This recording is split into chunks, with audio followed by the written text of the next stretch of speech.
Tô morrendo de rir. Morning Sunshine. E estamos aqui no nosso terceiro episódio. Isso, muito bem. E continuando a nossa conversa, né, sobre funções executivas, sobre funcionamento cerebral, sobre corpo, sobre tudo que a gente fala em relação à saúde mental. Autorregulação. A gente vai falar de um tema muito atual e presente na vida de todo mundo hoje. Ah, não, tem gente que nem tem isso hoje. Ansiedade. Você é ansiosa, Gabi? Eu não sou ansiosa. Muito bem. Eu tenho ansiedade. Às vezes. Muito bem. É assim, é. Porque eu aprendi a me regular. Brincadeira, já começa a fazer um negócio. Não, gente, é uma... você sabe que tem algumas frases, algumas coisas que eu tenho um rancinho, né? Eu fiz um vídeo hoje pro meu perfil lá sobre isso. Que eu tenho ranço de algumas frases prontas que as pessoas falam sempre. E essa, eu sou ansiosa, é uma frase que pra mim me machuca na alma. Porque eu falo assim, mas gente, da onde que essa pessoa aprendeu a falar isso e assume que é uma coisa que ela pode ter, mas ela não pode ser aquilo, né? Não tem como você ser até só aquilo na vida. Até porque é uma visão tão limitada. E é muito do que a gente estava conversando muito hoje, assim. O quanto essas coisas parecem que é, assim, um fim, né? Assim, um objetivo final, um destino, um negócio. Você é ansioso, ponto final. É isso que você é, uma coisa que está ligada à sua identidade para sempre. Porque se você fala que você é, você é. Até porque a gente pode falar que, assim, ter ansiedade é perfeitamente normal. Todo mundo tem, como todas as outras emoções. E ela, até um certo ponto, ela é saudável e ajuda na nossa sobrevivência, inclusive. Mas passou desse ponto, começa a ser algo pra gente olhar. Explorar com compaixão. Exato. Agora a gente tá muito treinadinho. Eu penso assim, que quando a gente vai estudar o cérebro e saúde mental, a gente começa, quando vai falar de ansiedade, eu não sei como que foi a sua exploração nisso, né? Quando você começou a estudar. Quando eu comecei a estudar isso, a primeira coisa que foi pontuada é o que é ansiedade. Então, o que é a ansiedade, Gabi? O que é a vida? O que é a vida? Não, o que é a ansiedade? Ansiedade é uma emoção, mas é um estado. Acho que um estado emocional, a gente podia definir assim. Em que eu não estou onde eu deveria estar. Então, é como se eu tivesse no futuro, tentando falar de uma coisa mais, né, de um jeito mais simples. Palpável. Exato. Eu tô no futuro e eu tô preocupada com alguma coisa, ou achando que vai acontecer, ou eu tô em sinal de alerta com alguma coisa, como se eu estivesse prevendo algo ruim que vai acontecer. E eu tenho sintomas no meu corpo. Eu tenho taquicardia, então meu coração fica super acelerado, minha pupila dilata, eu posso ter sudorese nas mãos, eu fico nesse estado que eu não tô aqui onde eu tenho que estar, porque eu tô nesse outro lugar. Então, assim, tentando definir de um jeito simples, eu acho que eu definiria a ansiedade assim. A ansiedade, se a gente for pensar na ansiedade saudável, né, na ansiedade que a gente precisa ter para viver nessa vida, né, viver na vida. A ansiedade, ela é uma expectativa de alguma coisa, né, foi isso nesse sentido que você disse. E a gente fica ali, naquele futurinho, precisando se programar para o que vai acontecer. Mas isso dentro de um tamanho saudável, a gente precisa disso, né? Então, por exemplo, eu vou fazer uma viagem. Aí eu tô programando essa viagem. Então eu quero ver tal coisa. Eu quero fazer tal coisa. Eu quero comer tal coisa nesse lugar. essa expectativa do futuro gostosinha é a ansiedade. Uhum. Quando você vai aprender alguma coisa, que você presta atenção, aquilo também é ansiedade, mas essa é a ansiedade saudável. Sim. Né? E quando que a gente perde a mão disso? Quando a gente começa a ter prejuízo com isso. Quando isso começa a interferir na nossa rotina, nas atividades que a gente faz, e isso vai escalando. Que a gente pode até, inclusive, pensar depois nas crises de ansiedade e tudo mais. Quando isso começa a me prejudicar, então, assim, em função disso, eu não consigo fazer outras coisas.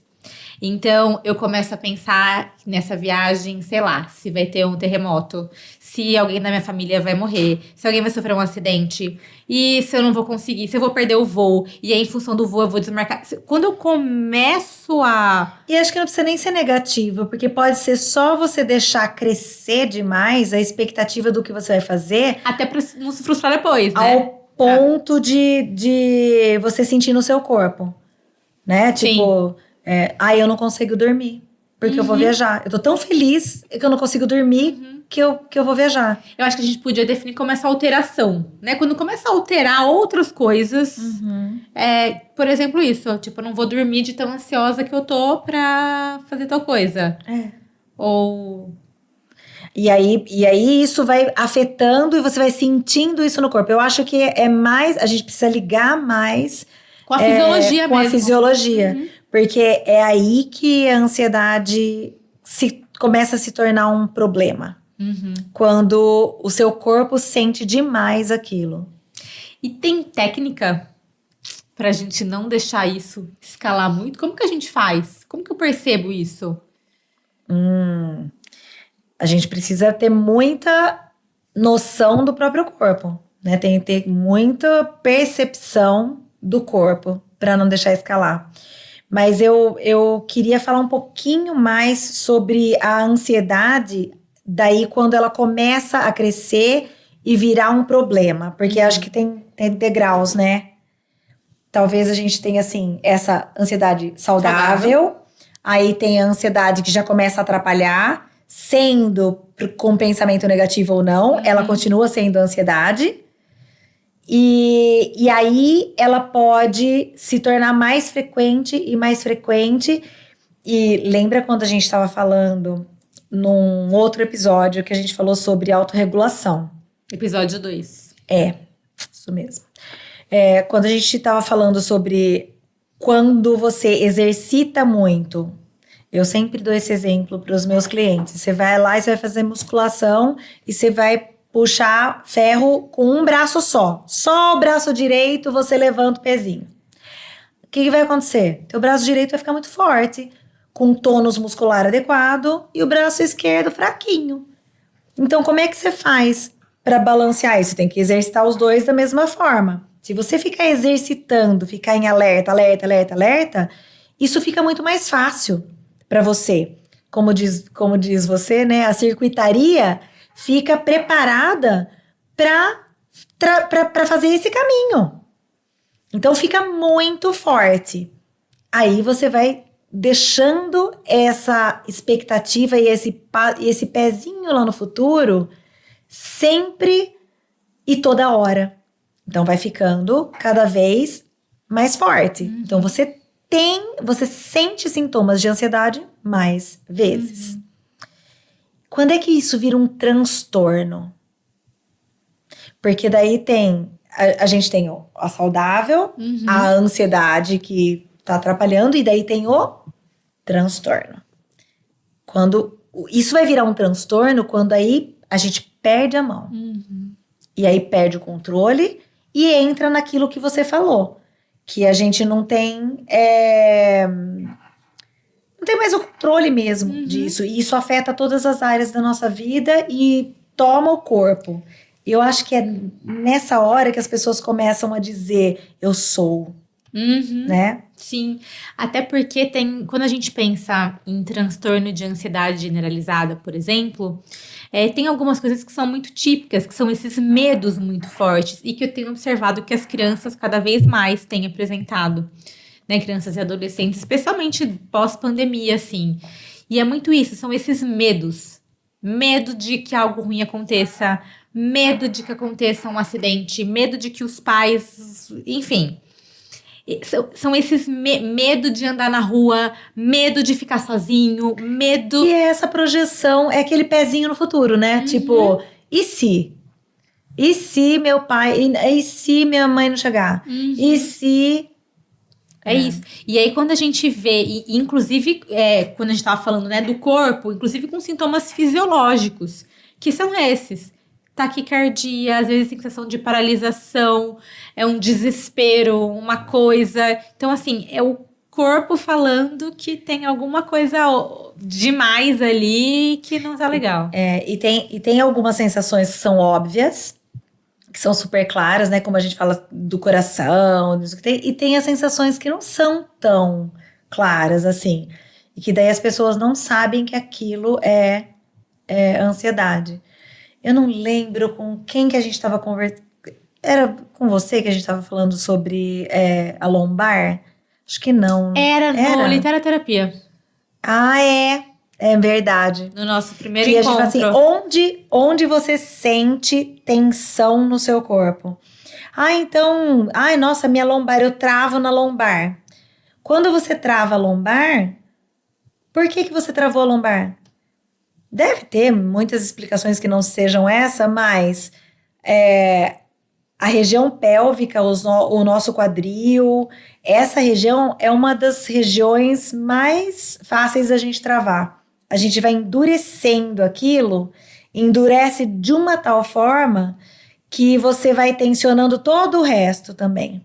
Então, aí você fica com dores em cima no seu corpo porque lá tá travado. E aí você tem uma dor na lombar que você pode não achar que é de ansiedade. Porque você diz, eu tô com dor na lombar, tem que ir num... Como chama? Osteopata?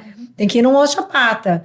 E você vai ver se não é exatamente ali que tá o problema, né? Você tá tensionando o seu corpo, né? E gente que quebra o dente. Você sabe que eu ia falar de maxilar agora? Porque teve uma vez que eu tava... Eu sempre, né, quando eu fico tensa, eu tensiono todo aqui, né? E eu tava com muita dor. E eu senti até pegar, assim, ciático e tal. E tava indo em um monte de lugar pra... No fim, era o meu maxilar. Mega travado. Que eu liberei aqui e liberou todo o resto. Mas pra mim é muito assim. E no fim, eu tava tratando de outras coisas. E era maxilar. Travadão. Quebra o dente. E aí a pessoa fala assim, não, mas eu não tenho ansiedade, não tenho, tenho nada. Não tenho trauma. A pessoa fala, não tenho trauma nenhum. Esse negócio, tudo pra você é trauma, né, Ana? Né? Porque agora pra mim tudo é trauma. Mas é mesmo, pra mim tudo é trauma. Mas, não, isso não tem nada a ver com ansiedade. Porque as pessoas acho que pensam que a mente é uma coisa e o corpo é outra, né? São instituições separadas. Né?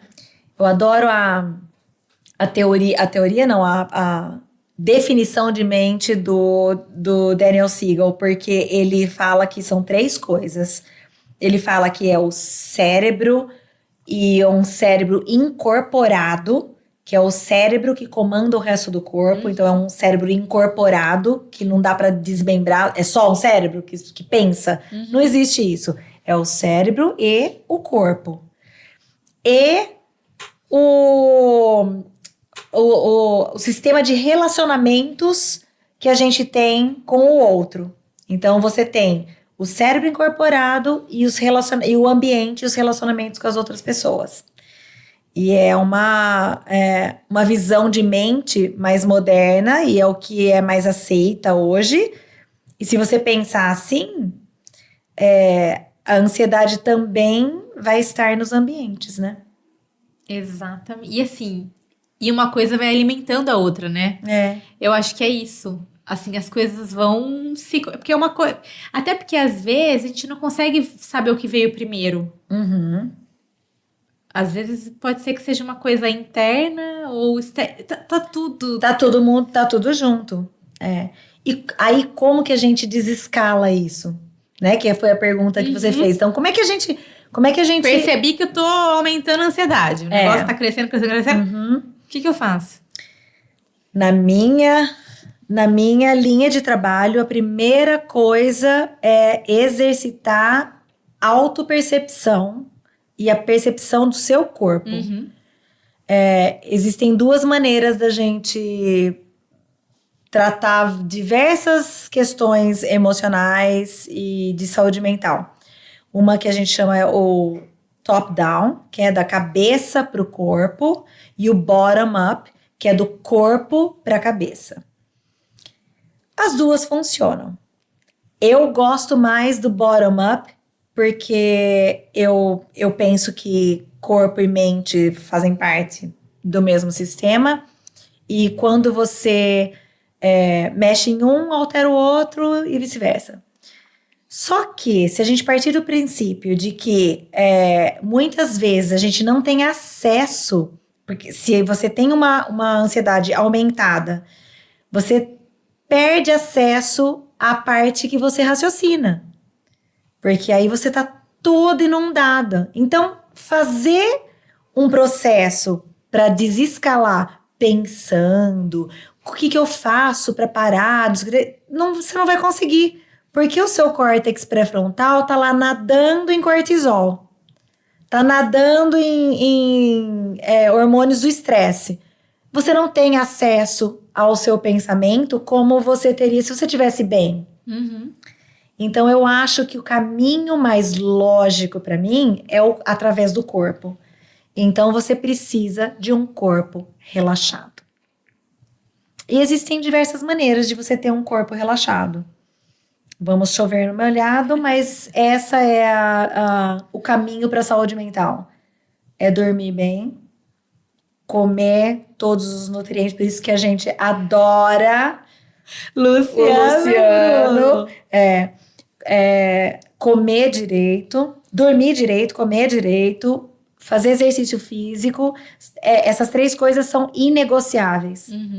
Para ter um bom... Ai, mas eu não gosto, assim, não gosta, vai e faz. Ai, mas eu não gosto de tal coisa. Não pensa, só vai. Como diz o Luciano também, só pensa, só vai. Não tem negociação para isso. Porque sem mexer o seu corpo, você não tem uma saúde mental bacana.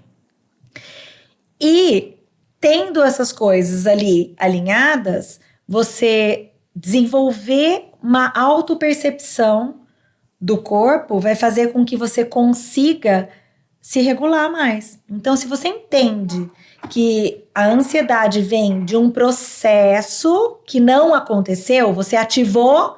Mas não veio a ameaça. Só ativou, só que não tem a desativação e também não tem a ameaça. Você só vai gerando essa química dentro do seu corpo.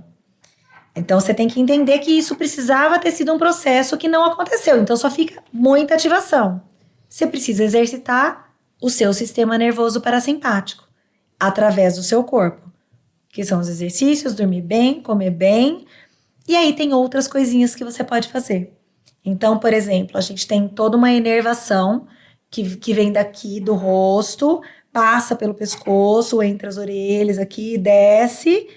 que ativa o nosso nervo vago. E aí, ajuda a ativar o sistema nervoso parasimpático. A gente pode fazer isso através de massagem. Você já viu aquela daqui, assim, olha, da orelha? Massagem aqui, ajuda. Eu tenho um vídeo que eu fiz, até o Joãozinho fez a demonstração. Joãozinho é meu filho. Com uma bacia com gelo. Então, todo dia de manhã, gente, faz bem pra pele, acorda, Eu ia falar isso. Faz bem pra pele, pros poros, fecha os poros, é tudo de bom. Então, você vai lá, enfia o seu rosto no gelo, na água gelada, no gelo, porque daí ela ativa aqui e vai. Algumas respirações ajudam também. E tudo isso é para ajudar o seu corpo fisicamente a estimular o sistema nervoso parasimpático, que não é muito estimulado, tanto quanto o mundo louco estimula a nossa ativação. Então, por exemplo, respirações com contagem, respiração diafragmática, tem que aprender a respirar também, porque tem a gente fala assim, respira fundo, aí a pessoa faz assim, ó. Aí vai ficar mais ansioso ainda. Respirar aqui em cima traz mais ansiedade. Então, você precisa aprender a fazer uma respiração diafragmática. Eu acho legal falar que a respiração diafragmática é pela barriga. Isso. Né? Aqui por baixo. Igual de nenezinho, não é, Gabi? Exatamente. Você olha o nenê dormindo, como que ele faz a barriguinha? Aqui, ó. Aquela barriguinha gostosinha, assim, olha, que levanta e abaixa, levanta e abaixa. A gente nasce aprendendo, a gente nasce sabendo respirar. Exato. E esquece depois, né? E até nessa questão da respiração é interessante, porque geralmente as de contagem, a gente pode ver, algumas são iguais, né? Mas a maioria que eu conheço, pelo menos, você pode até falar as suas, a expiração é mais longa que a inspiração. Então a inspiração, tem uma que eu gosto. Porque quando a expiração é mais longa do que a inspiração, pra relaxar. Quando ela ativa o sistema nervoso parasimpático. Justa porque quando a gente for pensar que a gente tá mais ansioso, a gente respira por aqui. É isso aqui, a gente mais inspira do que expira, Sim, né? É uma respiração mais curta. É verdade, não tinha pensado nisso. Eu acabei de pensar isso, na verdade. Que pensadeira! Mas é verdade. Se a gente for pensar, ela é muito curta. Então a gente mais inspira. Aí pra relaxar, tem uma que eu gosto muito, que eu aprendi na minha aula de yoga. Que é a gente inspira 7 tempos. Jesus. Mas eu consigo fazer essa agora, porque antes eu não ficava isso tudo, não. Segura 4 e solta em 8. Mas o soltar, ela é mais lenta. Bem devagarzinho. Tem outro que estimula também o nervo vago e também ajuda na preparação do sistema nervoso parasimpático. Lembrando, simpático é aquele que não é simpático. Ele é o que ativa e deixa a gente preparado. Ligadão. Preparado para se defender. E o parasimpático é parasimpático. Entendeu? Gostei. Gostou? Parasimpático. O parasimpático é aquele que é o antídoto para ativação. Que é o que a gente precisa fortalecer quando a gente pensa. Outra respiração que é muito boa para isso é qualquer respiração que a expiração você faça uma vibração com seus lábios e garganta. Então, aquilo que você fez assim, ó. Com a voz e com a boca, que dá aquela vibradinha assim nos lábios. Esse movimento, isso estimula o sistema nervoso parasimpático a acalmar. E se você faz várias dessas coisas aleatoriamente, não é só na hora que você tá com crise. Você tá fazendo o quê? Você tá exercitando o seu sistema nervoso parasimpático para ele estar disponível para você quando você precisar. Porque ativar e levar um susto ou se preparar para a defesa é bom, não é ruim. Mas a gente precisa ter disponível o outro para fazer o sistema funcionar. O processo. Aí tá tudo saudável. E é tão legal falar sobre isso, porque a gente pode fazer isso o tempo inteiro. Por exemplo, respiração diafragmática, que é respiração pela barriga. Posso fazer aqui agora. É só eu prestar atenção como eu tô me respirando. Às vezes eu tô dirigindo, eu tô mais atrasada, tô mais ansiosa. Quando eu vejo, eu não tô respirando. Sim. Aí eu paro. Só de fazer 3 respirações mais profundas. Você se acalma. Pronto. É a gente lembrar de fazer isso, que são coisas que a gente pode fazer a qualquer momento. Só que eu acho que assim, a gente vive num mundo tão absurdamente louco que a gente acaba ficando com essa impressão de que a gente tem que ficar aguentando tudo, sem parar para se perceber. E aí, quando vai perceber, já explodiu, já não tem ninguém perceber mais. Já foi. E para os momentos mais difíceis, que são as crises de ansiedade ou crises de pânico, ataques de pânico, ataque de ansiedade, quando já não deu e aquilo escalou demais e você já tá lá naquele... O que dá para fazer? Eu não sei, o que você orienta? Eu tenho algumas ideias de orientação que sempre funcionam e parecem bobagem, Mas é assim, tirar com a mão. Isso, eu acho que eu uso as mesmas, assim, ou bem parecidas que você. Porque, assim, qual que é o objetivo quando a gente dá essas estratégias? É trazer a pessoa pro presente, aqui e agora. Então, algumas que eu uso, duas que eu mais uso. Uma é de nomear coisas que tem no ambiente. Então, eu tô vendo a Ana, eu tô vendo a TV, eu tô vendo a cadeira. Outra é de escolher um objeto e descrever várias características dele. Então, eu escolhi o sofá. Esse sofá é preto, ele tem 2 assentos, Porque fazendo isso, a gente consegue trazer... Tem uma, mas que é mais pra não é pra tantas crises assim, mas é a respiração. Para prestar atenção na respiração. Geralmente eu uso essa quando as pessoas estão aprendendo a diafragmática e só o fato de pensar em controlar. Eu vou inspirar, a barriga vai... Só o fato de pensar nesse processo já dá uma aliviada. Tem algumas também, mas aí que depende do lugar que a pessoa tá, de deitar no chão gelado. Não precisa nem estar gelado, só o contato do corpo inteiro no chão. O gelado que eu falo, tipo, às vezes, se tem piso frio, porque vai no piso frio, sim. ao invés do tapete. Sim, porque daí a temperatura também ajuda. Mas assim, não precisa ser mas assim, o frio se tiver, falo, vai no chão. Porque o chão gelado... E o contato com o contato com o corpo, e até pressionar, né? Quando você pressiona o seu corpo tem inteiro. Essa eu gosto de tensionar tudo, depois soltar. Tensiona tudo e solta. Também é muito bom. Algumas de grounding também.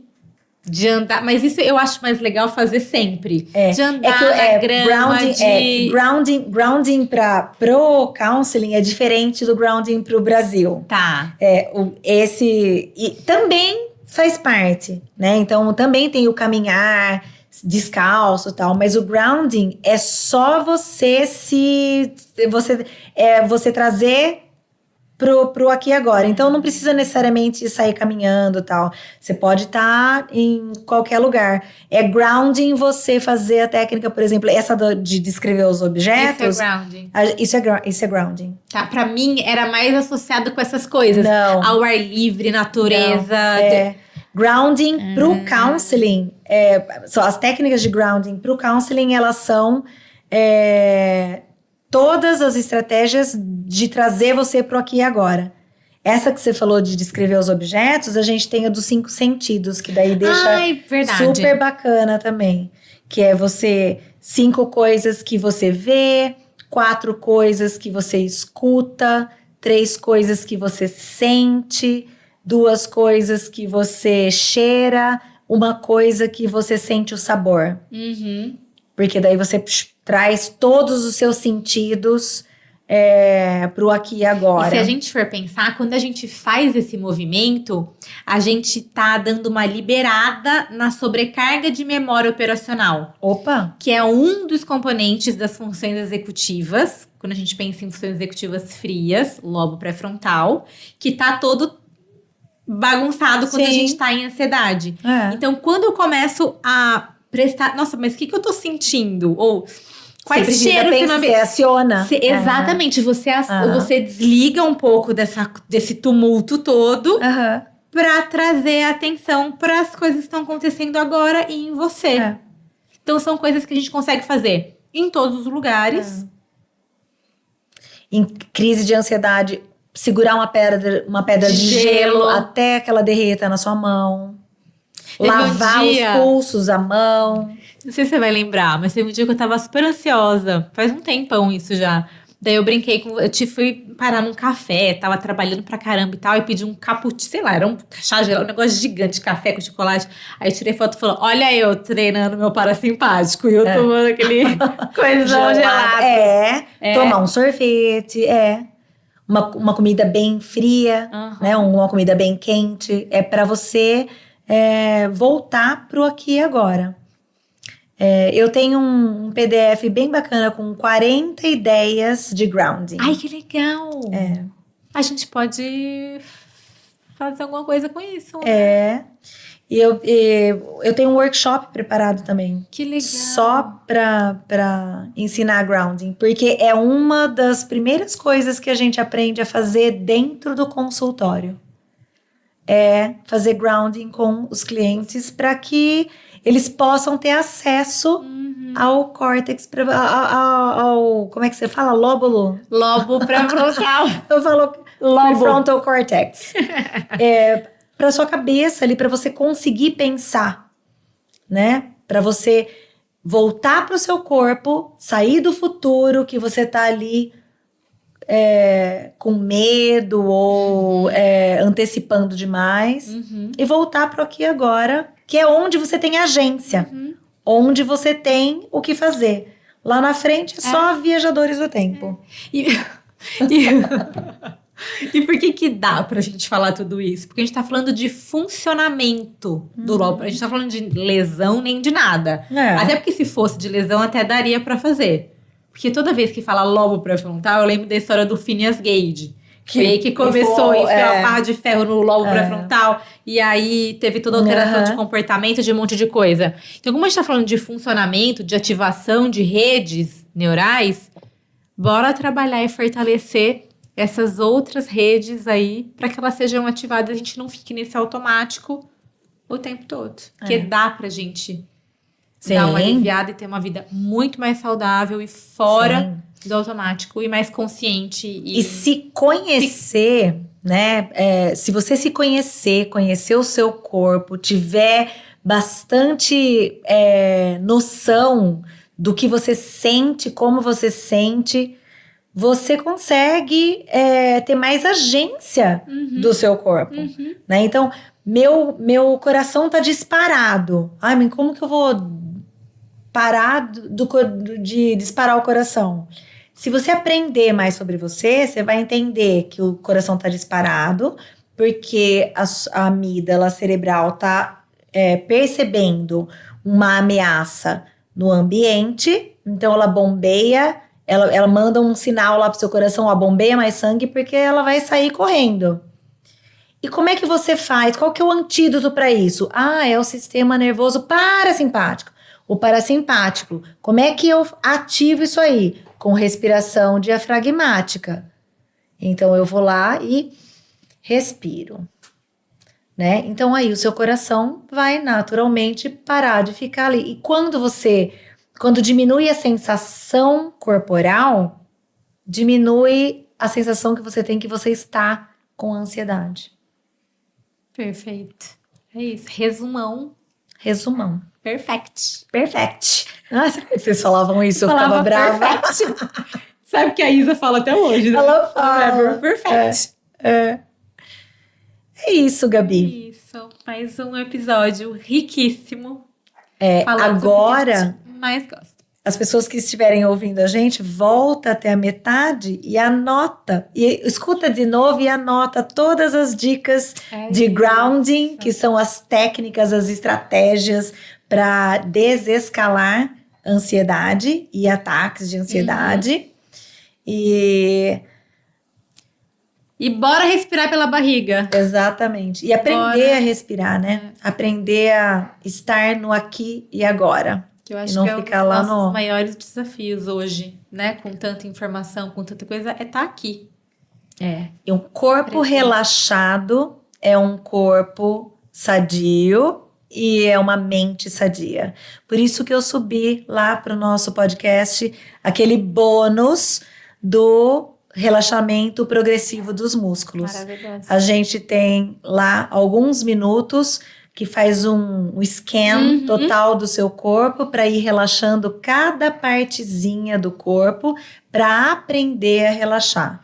Porque assim como a nossa mente manda sinais pro corpo que o negócio não tá legal, ela também manda para dizer que tá tudo bem, que vai ficar tudo bem. Então, quando a gente faz esse relaxamento e tudo mais, é a nossa mente mandando prestando atenção nesse corpo de um outro jeito, para ele dar relaxadona e não ficar ligadão. E ficar pronto para, quando precisar ativar, desativar. O problema não é sentir, que fique muito claro isso, né? A gente precisa sentir raiva, a gente precisa sentir tristeza, ansiedade. A gente precisa sentir a ansiedade. A gente precisa sentir alegria, a gente precisa sentir todas as emoções. Tudo precisa passar pelo corpo, mas ele precisa passar de maneira saudável, que haja esse processamento, né? Que você se ativa e você desativa, porque daí é saudável e você não vai ficar adoentado, levando muito tempo de ativação no seu corpo, muito tempo de ansiedade no seu corpo, vai levar à produção de algumas químicas dentro do seu corpo que vai te adoecer, né?